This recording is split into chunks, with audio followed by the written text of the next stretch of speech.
Hey Taurus, it's Lisa. Here is your November 2022 general reading. If you would like a in-depth personal reading with me, all my info is below in the description box. Okay, let's see what November brings for Taurus.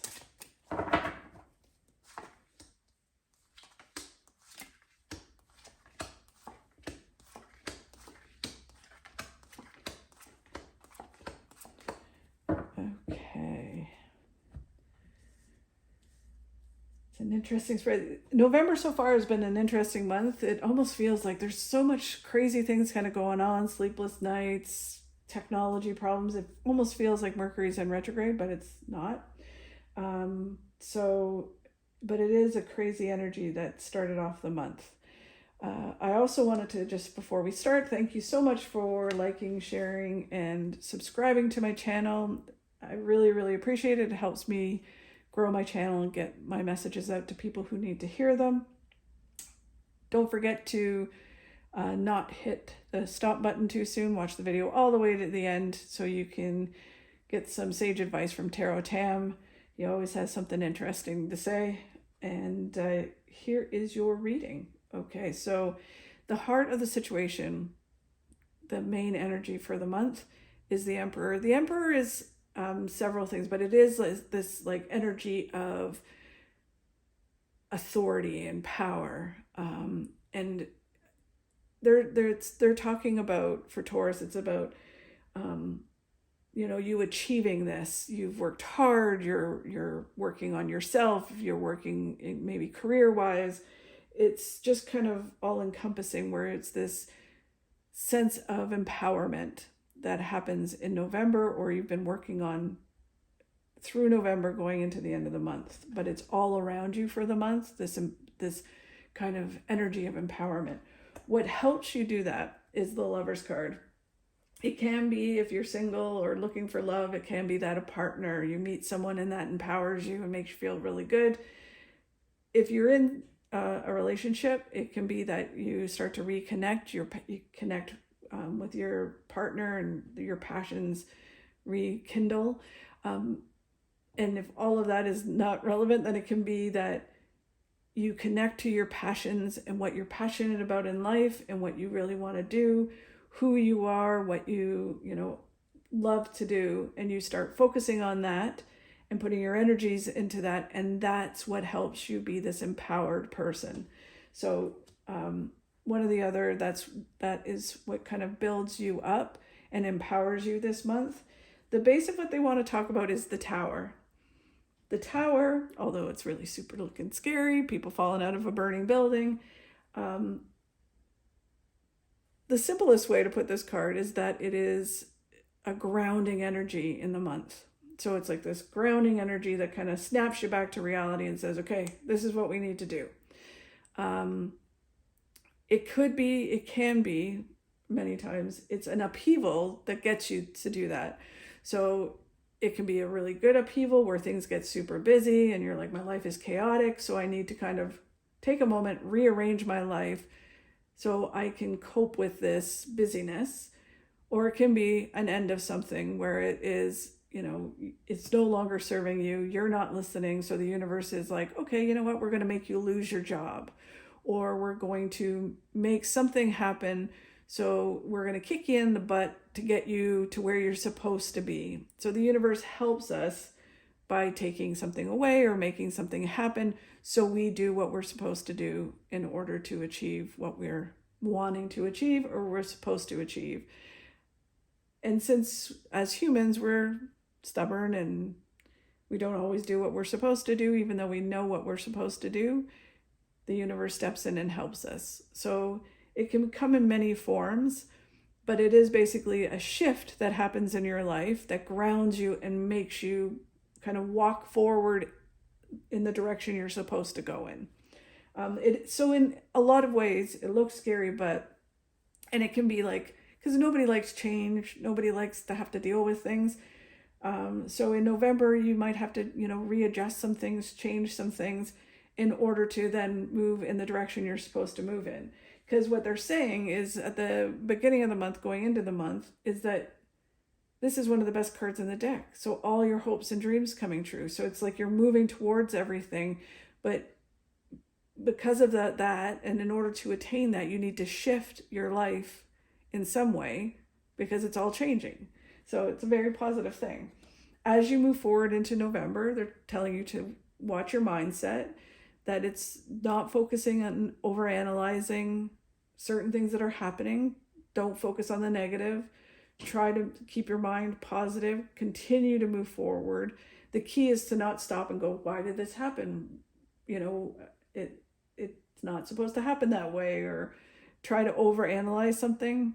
Just continue to move forward because there's a lot of good things waiting for you. Then as you go into mid-November, end of November, it's just kicking butt, doing what you need to do. The Seven of Wands is, they say it's the card of battle, where it's just kind of like, yeah, I'm going to get her done, and I'm going to do this, right? So it's all about working hard and achieving what you want to achieve. As you move forward into November and December, you get the Nine of Swords, which again looks like a bad card, but it can be sleepless nights, lots of like things going on in your brain, stress and worry about, what am I supposed to do next, and all of that kind of stuff. So it's, Spirit's advice is always try not to do that, which I know is not easy. But anytime you find yourself stressing and worrying, you need to kind of figure out a way to either meditate, write down all your thoughts, organize your thoughts. Sometimes just getting them out of your brain and putting them on paper or in a computer. I always find paper is better because then you can actually see it right there. It just kind of makes you feel better because you're kind of like, think of it as like purging your brain, but everything is there organized, so you're not lost anything. So then you can then have more mental clarity when you move forward. The energy that's all around you this month is, again, this card is about worrying about money, stressing about money, or hoarding money. So it's this concept of, you're focusing on success, focusing on money. And if you stress and worry and put too much focus on it, you block it from flowing. So especially with this tower here, right? It's one of these things where if you stress and worry about what's happening, you stop things from flowing back in. So if something happened, like we'll use an example of a job, you lose your job, and you're stressed and worried about money, as you're looking for a job, by stressing and worrying about the situation, you block yourself from getting that job. So you need to just go, like the best scenario mentally would be, okay, I lost my job for a reason. I hated it anyways. I'm going to move towards the job that I want. I'm going to apply for jobs that I want. And then, and understand that when you apply for a job, you have the attitude of, this is my job to turn down. If it's not what I want, then I get to turn it down, but they're going to want me. And I get to decide whether I want the job or not. So you have this attitude when you apply. And you just know that it's going to be okay money-wise. And then money will flow. Everything will flow in and you'll get a new job, as an example. So just watch your mindset. Same thing as if like you're hoarding money you're too afraid to spend it because like, the recession's coming and what if something happens?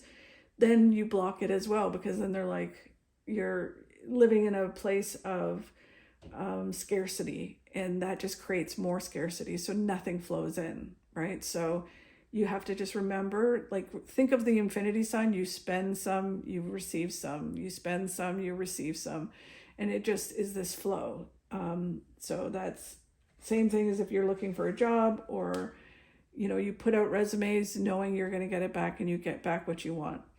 The advice from Spirit is this card, the Queen of Swords, which is, again, two ways that they're saying it. It's clear communication with the people around you, communicating your truths, communicating what you want, communicating who you are, and, kind of coming out and shining and using your voice.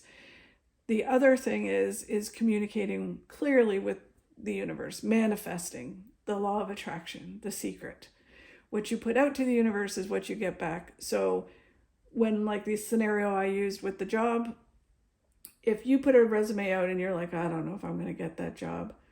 No, I don't think I'm going to get the job. The universe hears, okay, she doesn't want the job, right? She's not going to, she doesn't really want it. Where if you put out, that's my job, I get to turn it down or not, right? Then the universe is like, oh, okay, it's her job. And they hand you the job, right? So just be clear when you're manifesting or putting your thoughts out to the universe, that you are clear exactly what it is that you want in November. You should do it always, but especially in November. So the outcome cards going into the end of November, December, and the new year. The first one is the 5 of Wands, which is all about conflict, getting pulled into other people's dramas and other people's crap and all of that kind of stuff. So it's just about you being this person in the middle that's just staying neutral and going, I'm not getting involved in any of it. I'm just going to stay here. If people ask you for advice, you just kind of listen to them and say, oh, geez, that's really horrible. What are you going to do about that? And you just kind of hand it back to them. You don't get involved. You can be a great friend. You can, listen and help, but don't take it on and don't get involved, because it's only going to hurt you. And it's one of those things, like I'm sure we've all been through it, where you get pulled into someone's drama and then you get in trouble and you're like, I don't know why I'm getting in trouble. I'm just trying to help. So it's not worth it. The next card for the month and going into the new year is the Page of Wands, which is all about listening to your intuition. And yeah, you can listen to people around you, but listen to what your gut's telling you and then follow it. And like if everybody else is saying, oh no, I don't know if you should go for that, and your gut's like, I really think I should, like everything in my gut's telling me I need to move to Europe, then follow through with it. Listen to your gut. It's not going to lie to you. And then the last card for the new year, going into January, is the 6 of Wands, which is all about that you have ultimate victory in all of this. So amazing. So it is this mix where there's like some stuff happening, shifts happening, but in the long run, it all pays off. So let's just get a little bit of clarity with the miracle cards. So what do you have to tell Taurus for November?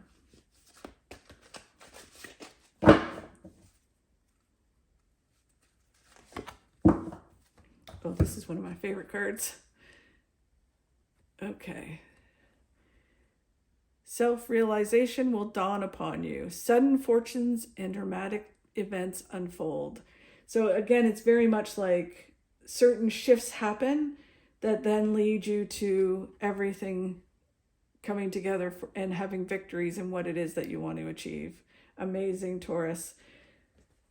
It may seem like things aren't working out or there's some kind of shifts happening, but if you keep at it and keep working and working hard, connecting to your passions, it's all going to work out in the end. Try not to stress and worry, which I know is hard. Anyways, thank you so much for watching, sharing, liking, and subscribing. Really appreciate it.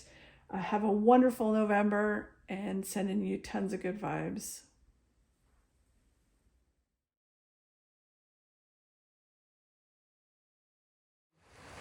Take the path of least resistance.